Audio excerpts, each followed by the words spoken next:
किसी तरीके की अंदरूनी अगर विरोध रखता है, अगर उसको हम मजाक में भी कुछ कहेंगे तो कल को हमारे ऊपर मुकदमा करेगा। यह कानून एक वर्ग को समाज के अपराधी घोषित कर देता है, दूसरे वर्ग को विक्टिम घोषित कर देता है। आज डिस्क्रिमिनेशन ये डाला जा रहा है यूजीसी में संशोधन करके। गली मोहल्ले में गांव में क्या मुंह दिखाएंगे, कहेंगे वही तो, अरे देखो ठाकुर साहब का लौंडा जेल काट के आया है। वो जो माथे पे जो कलंक लगा रहेगा वो कहाँ से खिलेंगे। अब क्या होता है, हम 4 समाज में खड़े हैं लोग, हम 10 लोग हैं, कोई किसी से जात पूछ के नहीं कोई काम करता है। यूजीसी यानी यूनिवर्सिटी ग्रांट कमीशन, ये वो बॉडी है जो कि भारत में ये तय करती है कि कॉलेज कैसे संचालित होंगे, उनमें क्या कुछ नियम लागू होंगे और पूरी रूपरेखा कॉलेजेस की, यूनिवर्सिटीज की ये बॉडी तैयार करने का काम करती है। बीते 13 जनवरी को यूजीसी ने कुछ नए नियम लागू किए थे, जिसको लेकर अब नेशन वाइड पूरे भारत में प्रोटेस्ट शुरू हो गया है, इसका विरोध शुरू हो गया है। आज हम लखनऊ के विश्वविद्यालय पे बाहर मौजूद हैं और यहाँ पर आज बहुत ही जोरदार प्रदर्शन छात्रों का देखने मिला, जिसमें वो लोग कड़ा विरोध कर रहे थे इस पूरे यूजीसी के नियमों का। आगे की तस्वीरें हम आपको दिखाएंगे, मेरे साथ चलिए और जानेंगे कि आखिर क्या कुछ वो पहलू हैं जिसका विरोध छात्र कर रहे हैं। क्या नाम है आपका? अर्पित तिवारी।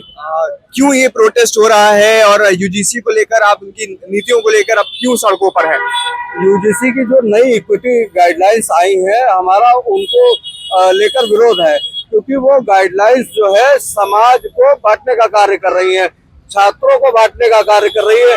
हम छात्र जो अभी तक सब लोग एक साथ उठते बैठते हैं, एक साथ खाते पीते हैं, हम सभी छात्र आपस में, हम लोगों में मनभेद और मतभेद की स्थितियां उत्पन्न होने की संभावनाएं अधिक हो गई हैं।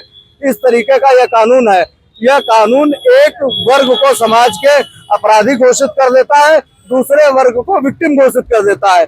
यह इस कानून में सब कुछ, पूरा प्रोपेगेंडा जो है इस कानून का, वो निश्चित है कि कौन अपराधी है, कौन विक्टिम है। और जो अपराधी है वो इतना बड़ा अपराधी है कि वह अपना अपराध सिद्ध स्वयं करेगा, और उसका अपराध यदि सिद्ध नहीं होता है तो उसके बाद जो उसके खिलाफ फॉल्स क्लेम लगाएगा उसके ऊपर कोई कार्रवाई नहीं होगी। लेकिन दिक्कत क्या है, अगर एसटी और एससी के उसके लोगों के, समुदाय के लोगों को अगर इस तरह के डिस्क्रिमिनेशन से बचाने की ये पूरी नीति है, तो उससे दिक्कत क्या हो रही है? उनको भी जो है सुरक्षित महसूस होगा। डिस्क्रिमिनेशन की बात की जा रही है। किसी विश्वविद्यालय में कोई भी जात नेता हो चाहे छात्र हो, कभी उसने जात देख के मित्रता नहीं की, कभी उसने जात देख के किसी की मदद नहीं की। हमेशा सबको भाई माना गया, सबकी मदद की गई, कोई डिस्क्रिमिनेशन नहीं था। आज डिस्क्रिमिनेशन ये डाला जा रहा है यूजीसी में संशोधन करके। लेकिन आप लखनऊ विश्वविद्यालय के छात्र हैं, इसके अलावा भी भारत में कई विश्वविद्यालय हो सकते हैं, वहाँ ऐसी चीजें हो, वहाँ के मामले सुप्रीम कोर्ट तक पहुँचते हैं, लगातार पहुँचते हैं। देखिए, अगर ऐसा कोई इकलौता केस होता भी है तो उसके लिए न्यायपालिका बनी है, संविधान है, आप यहाँ जा सकते हैं। लेकिन यूजीसी में हमारे पास कोई तरीका नहीं है कि हम अपनी न्याय के लिए कहाँ जाएं। अगर आप ही आरोप लगाइए, आप ही के लोग हमारा निर्णय कर देंगे कि हम सही है या गलत है, तो ये तो हमारे ऊपर अत्याचार हुआ।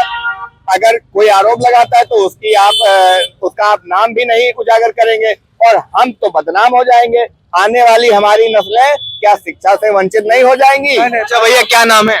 हर्ष सिंह। भैया, देखा जा रहा है कि सभी लोग अब सड़कों पर हैं। एससी एसटी के सुरक्षा के लिए उनको कुछ दिक्कतें ना फेस करना पड़े, इस तरह का लेकर एक यूजीसी का कानून है, आप लोग ने विरोध किया है। क्या जो कानून है वो ज्यादा सख्त बनाया है इसलिए विरोध है, या फिर जड़ से ही इस कानून को हटाने का विरोध है? पहले तो मैं आपको करेक्ट कर दूं, ये एससी एसटी और एससी एसटी को सुरक्षा नहीं दी जा रही है, उनके हाथों में शक्तियां दी जा रही हैं, जिसका उनको बताया जा रहा है कि आप इस शक्ति का दुरुपयोग करिए। वो करेंगे, आप भी जान रहे हैं और हम भी जान रहे हैं, क्योंकि ये अभी एससी एसटी एक्ट का दुरुपयोग आज से नहीं हमेशा से होता है। ये आप भी जान रहे हैं, हम भी जान रहे हैं, हमेशा से एससी एसटी एक्ट का दुरुपयोग होता आ रहा है।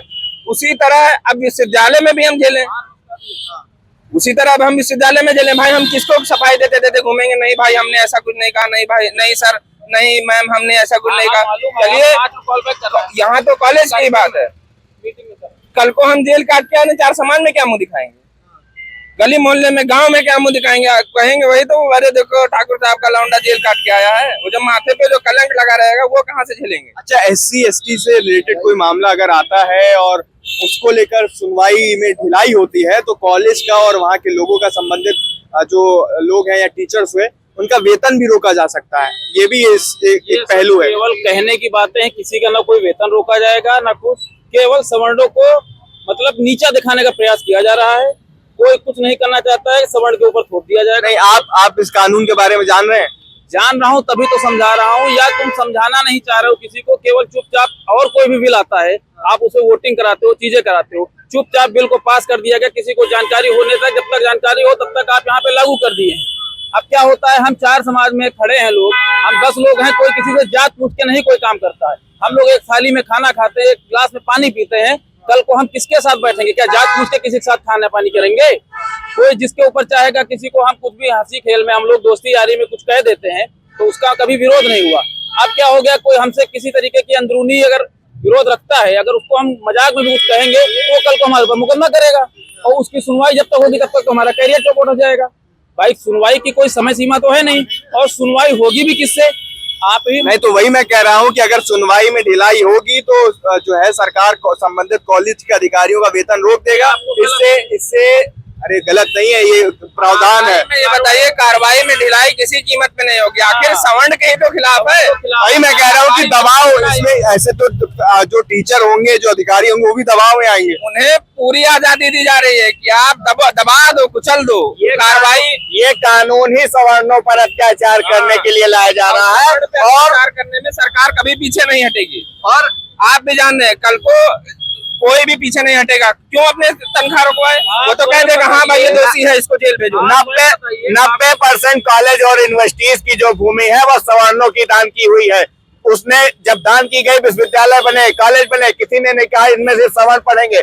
आज डिस्क्रिमिनेशन की बात कहाँ से आ गई? जब मंगल पांडे गोली खाए, चंद्रशेखर आजाद अपनी आजादी की लड़ाई में खुद को शहीद कर लिए, तब डिस्क्रिमिनेशन की बात कहाँ थी? अरे आरक्षण का हम विरोध नहीं करते, हम आरक्षण का विरोध नहीं करते, हम SC/ST एक्ट का भी विरोध नहीं करते, लेकिन अगर हमें इस देश के संविधान में न्याय पाने से वंचित किया जाएगा तो हम डटकर विरोध करेंगे, उसके लिए चाहे हमें जो करना पड़े। अच्छा, एक चीज बताइए कि अब ये कानून आने के बाद क्या आप लोगों की जिससे SC से ताल्लुक रखने वाले, ST से ताल्लुक रखने वाले जो दोस्त हैं, क्या उस दोस्ती में भी कुछ दरार आई है? अब साथ में बैठने में कतराते हैं, ऐसा कुछ? दोस्ती में दरार जैसा तो कुछ नहीं कह सकता हूँ, लेकिन हाँ ये है कि हमारे मन में थोड़ा भेद उत्पन्न होने की संभावनाएं अधिक है। हम लोग आपस में अलग हो सकते हैं। कारण क्या है कि हमें आपस में भय रहेगा कि यार कोई बात हो गई आपस में तो जाने क्या आदमी समझेगा, किस तरह रिएक्ट करेगा। आज के समय सवर्णों को और खासकर ब्राह्मणों को इस सरकार ने शंकराचार्य के विवाद में फंसा रखा है, घंटे घड़ियाल में फंसा रखा है, और हमारी नस्लों पर अत्याचार करने के लिए UGC कानून लेके आई है। अरे घोषित कर दो कि हमें भगा दोगे देश से, हमारा वोटिंग का अधिकार छीन लो, लेकिन ये अत्याचार की बात मत करो। अगर हमारे बच्चों पर, हमारे भाइयों पर, हमारे आने वाली पीढ़ियों पर अत्याचार होगा आने वाले समय में, तो हमसे पूछेंगे कि जब ये काला कानून आया था तो आप क्या कर रहे थे? आपने हमारी नस्लें तबाह कर दी। इससे बढ़िया कि हम लोग अपना धर्म बदल लें या हम लोग आग लगा ले खुद को। ये बताइए अब आगे क्या? आपने पूछा कि क्या दरार आएगी। मैं वही कहना चाह रहा हूँ कि हर एक कदम फूंक फूंक के रखना पड़ेगा कि इस चीज पे ऑफेंड हो जाए सामने वाला। समोसा भी लेंगे, कैंटीन में जाएंगे तो भैया ये बताइए, या तो कैंटीन बांट दो कि भैया ये सवर्ण की कैंटीन है, ये SC/ST की कैंटीन है। भैया हम नहीं जाएंगे SC/ST कैंटीन में। हमें मान लीजिए हम समोसा लिए, वो हरी चटनी दे दे, हम बोले नहीं हमें मीठी चटनी चाहिए। अब वो जाके कह दे कि हमें उसने बोला है कि भाई ऐसा ऑफेंसिव वर्ड इस्तेमाल किया, बोला है कि हमें तुमने ये क्यों दे दिया। हमें दलित को सफाई देते जाऊंगा कि एक समोसे पे मुद्दा बन गया। हमें अब आगे क्या करें? आज तो प्रोटेस्ट हुआ, बहुत शानदार देखा, आप लोग सड़कें पे घेर लिए हैं, अपनी आवाजों को बुलंद कर रहे हैं, लेकिन अब आगे क्या करेंगे?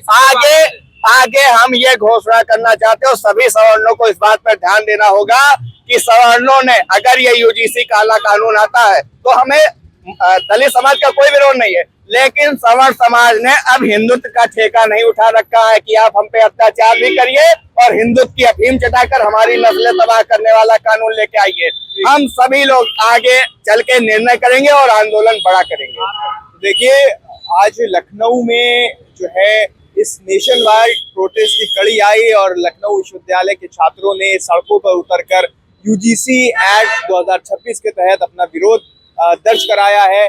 इनका कहना है कि ये बिल भले ही इक्वालिटी की मंशा से लाया गया हो, लेकिन इस बिल के आने से जो शक्तियां हैं वो एक समुदाय की बढ़ जाएंगी और इससे स्वर्णिम समुदाय, स्वर्णिम जातियों के लोगों को खतरा बढ़ सकता है। लखनऊ से बीकेसी के लिए अभिजीत के साथ Ehsan Rizvi. This video is sponsored by Ram Ram Group of Companies, co-sponsored by Nature House and Bhaiya Ji Silver Coated Ilaichi.